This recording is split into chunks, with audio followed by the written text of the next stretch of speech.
When a narcissist is around children, they let loose their darkness, fully manifest their true evil self without limitations, and unleash their inner demons to exploit these innocent beings, proving themselves to be predators without any empathy. They play mind games that these poor souls do not have the skills or capabilities to recognize, making it really hard for them to survive their abuse. Let's talk about all of this further in today's episode. My name is Danish. I'm a narcissistic abuse recovery professional. Welcome to my channel. The topic is 5 bizarre things a narcissist does when around children. Before we get started with number 1, here is a quick announcement. I'm running a 75% discount on all my best-selling courses this holiday season. This package will turn you into that narcissist's worst nightmare. How? By helping you understand how you can heal, how you can co-parent with them if you have to do so, how you can break that trauma bond, and how you can completely change your story by working on the trauma of the origin. If you want to get instant access to this bundle, click the I button above or the link in the description of this episode. Number 1, they turn children into mini adults. How? By burdening them with responsibilities they may not be ready to take. What responsibilities am I talking about? Emotional, physical, psychological, and mental responsibilities, such as turning a child into a mediator, a therapist, a confidant, or somebody who is being used for physical labor. All of this has been personally experienced by me. Let me give you a couple of examples. For my mother, I was the ultimate therapist, absorbing her pain like a sponge all the time. She would tell me things about my father that I was not supposed to know. She would cry, complain, but do nothing about those things. I was a mediator as well, because my job was to help them reconcile, was to help them get together again and praise them, beg them, and say, please, please, let it go. You two are partners. Settle it now. It's been too long since that conflict erupted. Let it die now. For our sake. I was also the confidant because they told me secrets that I was not supposed to tell to the other party. For example, if my mother told me things about my father, the expectation was I would never talk about those things to my father. For physical labor, oh, my father used me like a donkey. I can't tell you how much trauma I have been through because of the unnecessary push. There was not only psychological stress, but physical stress as well. There was always a continuous demand for us to keep doing physical work in his kitchen garden.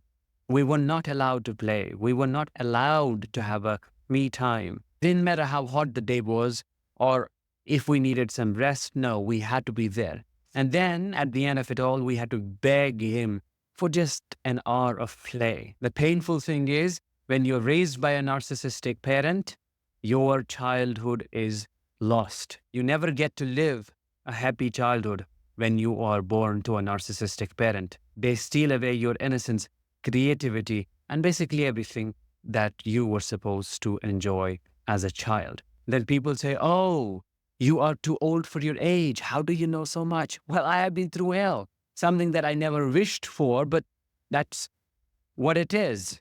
And that's why I had to grow up very quickly.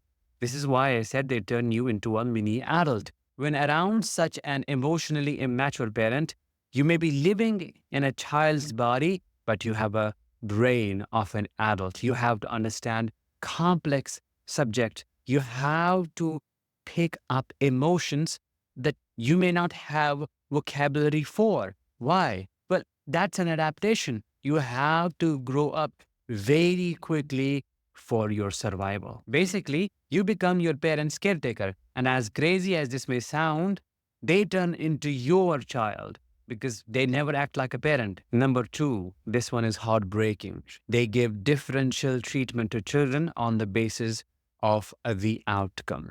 In simple words, they can be really cold to their own children, but to the children of other people, They can be kind. They can hold them. They can talk nicely to them. They can buy them gifts. Why?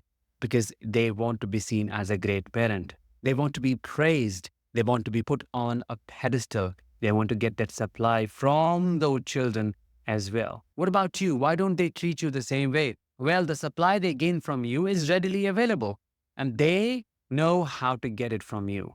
But they have to manufacture the outcome when dealing with the children of other people. It's heartbreaking because when your parent displays this kind of behavior, you're forced to think, oh, maybe it's my fault. Maybe there must be something missing in me. Maybe I need to achieve more, do more, be like that child, or hit that target. Then I'll also get the love. You try, but that day never comes. What does this tell us? This tells us they know how to treat children. They know how to be a nice person, a nice parent, but they intentionally do not show that niceness because they don't have to. They know you will always be there. You are under their control. You will stay under their thumb, and they can treat you any way they want. Number three, this one is so frustrating. They spoil their children to get support, especially if the other parent is a sane parent and they aim to alienate their children from them. What will they do? They will blindly enable the child. For example, if the child wants to watch a show when they are supposed to sleep, when they're supposed to do their homework, they'll say, so what? Why are you stopping our son from watching a petty show? It's just cartoon. It's just animation. What's wrong with you? So what? It's just a chocolate. It's always minimization. They minimize the behavior. They minimize the demand. Programming, grooming the child into thinking, oh, this parent, they're so nice to me. They always think positively about me. They give me what I want whenever I want it. There are no limitations, which must mean they care for me. That is a bad kind of wiring. And that wiring shapes their perception of you because they are not able to understand the need for living an organized life. They blame you for being too strict. What does that do? That distances you from them. And what does that mean to the narcissistic parent? Mission accomplished. That's what I wanted. It proves one thing. They do not truly love their children. They only love to have control over them. And this form of control is more difficult to recognize because when trying to establish control, they're not screaming. They're not yelling at the child. They're just being nice to them. But in reality, they are spoiling them. They are destroying their life. They are making it more difficult than it has to be. They display the same behavior as the child grows and becomes an adult. Let's say the same child cheats on their partner. Instead of holding him or her accountable for their actions, they say, so what? It's just one accident. You must have done something for him or her to behave that way. Oh, it's the other person's problem. Oh, it's that institution's problem. It can never be my child. That's not love. That is enabling. That is spoiling to get support. Number four, this one is heartbreaking. I have personally experienced it, and so many people have shared this one with me. They enable the child's abuser. Can you believe that? Let's say one of your relatives sexually abuses you. You go to your narcissistic parent and you share with them. Instead of taking a bold stand for you and against them and making sure they are penalized and they face the consequences, they'll shut you down and say, you must have done something. Oh, it was your fault. Why were you wearing those kind of clothes? Or the crazy thing is, they could straight away minimize your experience, totally diminish it by gaslighting you. They say, shut up. That can never happen. You're imagining things. It was a dream. It never happened. If you have been through something like that, please drop your life experiences in the comments below if it is okay with you. Who knows? You may end up validating a lot of survivors. They will never side with you. They'll always side with the abuser. It does not stop with the dismissal. They may have a positive relationship with that person. After sharing those experiences, they'll act like nothing happened and they'll be okay with that man or woman and will continue to have a positive relationship with that person, will not show some boundaries, won't be alerted at all, will still expose you to that danger by keeping the door open. Number five, and the last one, they have zero physical or emotional boundaries. This one is a little difficult to talk about because my parents did it a lot. They do not have boundaries that you're supposed to have as a parent with your children. You cannot talk about certain topics. You cannot use certain words. You cannot be so open. There always have to be a limit.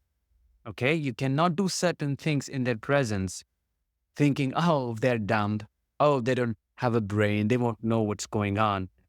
That is what they do. They do not respect your developing identity at all, and the imprint their words leave behind, even their actions. I'll give you an example. You're dealing with a shameless narcissistic parent who cusses openly all the time, talks about explicit things like sexual concepts, and behaves in unacceptable ways that make you feel uneasy, exposes body parts, doesn't dress properly. They may even get intimate with each other in front of children, assuming the children won't understand. So they do not have any respect for sexual, emotional, or physical boundaries. They do not have any respect for the developing brain. They do not care. And then later on, when such a child says, I do not want to talk about it, I do not want to talk to you, what you did to me is unacceptable, they go crazy. They normalize the most abnormal thing, and that is the existence of a sexual bond between a child and their parent. With that, let's bring this episode to an end. I hope you liked it. I'll talk to you in the next one. Until then, as always, let the healing begin and continue.